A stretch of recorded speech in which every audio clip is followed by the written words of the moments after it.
गांव को हमेशा नीचा दिखाने की कोशिश में रहते। अरे अभी तक खाना नहीं आया, क्या मुझे एक और शादी करने की जरूरत है? नहीं जी नहीं, ऐसा मत करना, वरना मैं कहाँ जाऊंगी। खाना लेकर मैं अभी आई जी। गांव की पंचायत में भी फैसले हमेशा औरतों के खिलाफ ही रहते। मैं जो फैसला सुनाता हूँ वो भगवान की आज्ञा होती है। इस लड़के ने अपने मन से शादी करके अच्छा नहीं किया। लड़के को घर भेज दो और इसकी शादी इसकी जाति की किसी लड़के से करवा दो। लेकिन ये लड़की, इसे तो गांव के बाहर निकाल दो। नहीं नहीं जमींदार साहब, ये क्या बोल रहे हैं? ऐसा नहीं हो सकता। मेरी बेटी मासूम है, इसे अच्छे बुरे की समझ नहीं है। अरे कहाँ जाएगी ये बेचारी?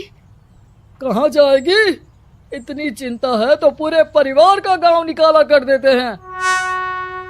बेचारे पूरे बसे बसाए परिवार को गांव छोड़ना पड़ता है। चाहे जो हो, अगर बेटियों को कंट्रोल नहीं कर सकते तो गांव में रहने का कोई मतलब नहीं है।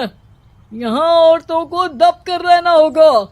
कोई भी अपने हिसाब से कुछ नहीं कर सकता, सब ईश्वर की मर्जी से ही होगा। तभी गांव का एक आदमी दौड़ा दौड़ा आता है। सरपंच साहब, जमींदार साहब, वो कालिया है ना, उसकी बेटी पढ़ने के लिए शहर जा रही है। अच्छा, ये कब हो गया? और कालिया की हिम्मत कैसे हो गई ऐसा करने की? लेकर आओ उसे और उसकी बेटी को। बस फिर क्या था, हाजिर हो जाते हैं कालिया और उसकी बेटी सरपंच के सामने। और कालिया, ये क्या सुनने में आ रहा है? बेटी को इंजीनियर बना रहा है तू? और ये बता, गांव में तो स्कूल नहीं है, फिर कहां से इतनी क्लास पास कर गई तेरी बेटी? राधा, जो कि कालिया की बेटी है, उसे लगता है कि सरपंच उसकी तारीफ कर रहे हैं। सरपंच जी, मैंने ऑनलाइन पढ़ाई की है, डिस्टेंस लर्निंग से। सभी में मैंने अच्छे नंबर पाए हैं, जिसे देखते हुए शहर की इंजीनियरिंग कॉलेज में मुझे स्कॉलरशिप मिली है।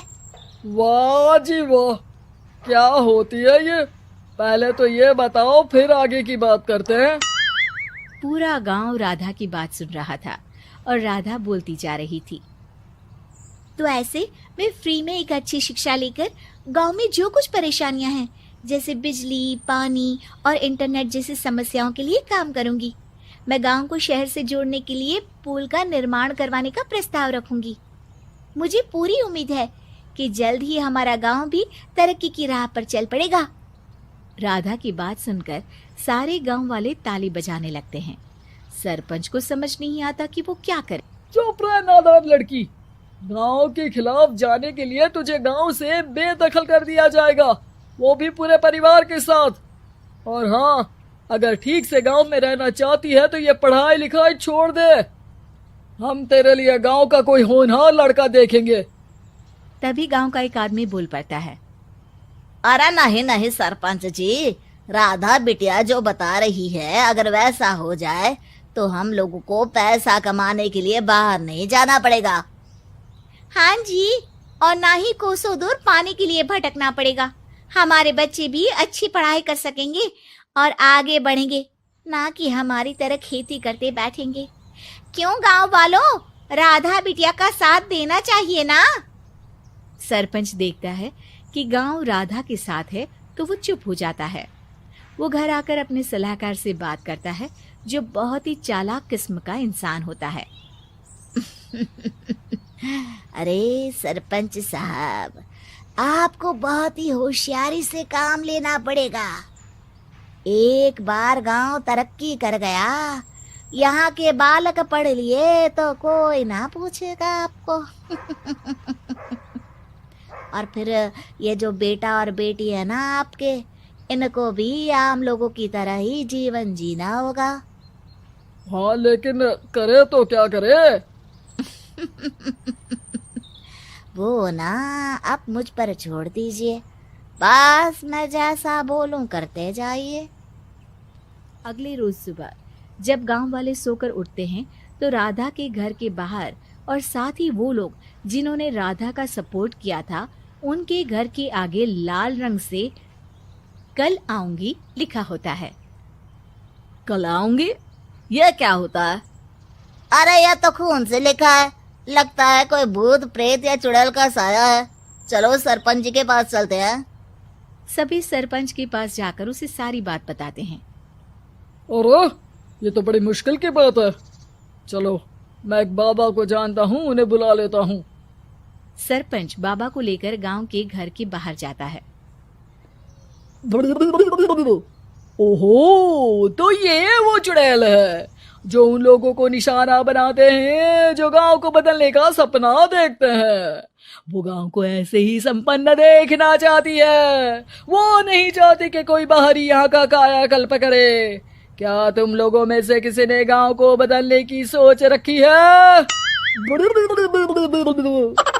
तभी राधा की माँ रोते रोते आती है।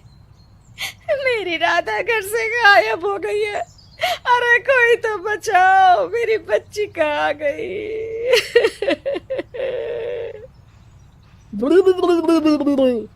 ले गई वो चुड़ैल, तेरी बच्ची को ले गई। अब वो उसे श्रापित करके छोड़ेगी, उस पर चुड़ैल का साया हो जाएगा। तभी बुरी सी हालत में राधा भी वहां आ जाती है। उसके बाल चुड़ैल की तरह फैले होते हैं और कपड़ों में खून लगा होता है। सभी राधा को देखकर डर जाते हैं।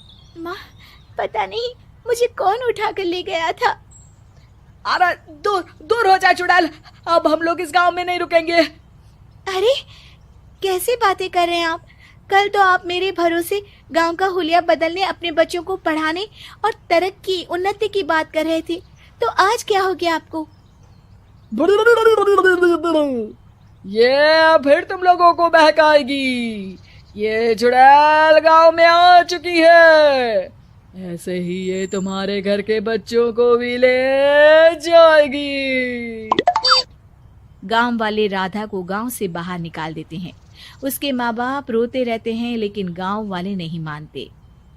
मैं भी अपनी बहन के साथ गांव के बाहर रहूंगा, लेकिन वो पढ़ाई नहीं छोड़ेगी। वहीं सरपंच के घर पर सलाहकार कहता है। देखा, सांप भी मर गया और लाठी भी नहीं टूटी। लेकिन अगले ही दिन सरपंच के घर के बाहर भी वही शब्द लिखे होते हैं और फिर सरपंच की बीवी कहती है, हमारी बेटी को किसी ने अगवा कर लिया है। तभी राधा का भाई वहां आ जाता है। अरे गांव वालों, मैंने सरपंच जी की बेटी को देखा था। वो चुड़ैल उसे उठाकर ले जा रही थी। अरे क्या मजाक कर रहे हो? नहीं नहीं सरपंच जी, आप नहीं जानते। वो चुड़ैल अब आपकी बेटी में आ जाएगी, जैसे राधा के अंदर आ गई थी। तभी सरपंच की बेटी वैसी ही हालत में वहां आती है जैसे राधा आई थी। पापा, पता नहीं कैसे मैं गायब हो गई थी। चुड़ैल, इसके अंदर भी चुड़ैल का साया है, मारो इसे। अरे नहीं नहीं, इसे भी राधा के पास गांव के बाहर ही भेज दो। अरे चुप रहो, मेरी बेटी कहीं नहीं जाएगी और चुड़ैल वुड़ैल कुछ नहीं होता है।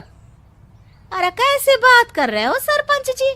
आप तो बोल रहे थे कि आपका फैसला भगवान का ज्ञान होता है, तो अपने पर बात आई तो अब आप ऐसे बोल रहे हैं। अरे ना ना ना, आपको अपनी बेटी को त्यागना ही होगा। अरे बुलाओ बाबा को। राधा का भाई बाबा को ले आता है, जिसे अब गांव वालों के डर के कारण सच बोलना पड़ता है। मैं कोई बाबा नहीं हूँ, मैं तो मोची था। ये सलाहकार महोदय ने मुझे कहा था एक्टिंग करने को। अब वो मुझे पैसे देने वाले हैं। अब मुझे माफ कर दो। गलती हो गई, मुझे माफ कर दो। तभी वहां राधा आ जाती है। देखा सरपंच जी, जब गांव के बच्चे साक्षर होंगे तो आप जैसे लोगों की चालाकी नहीं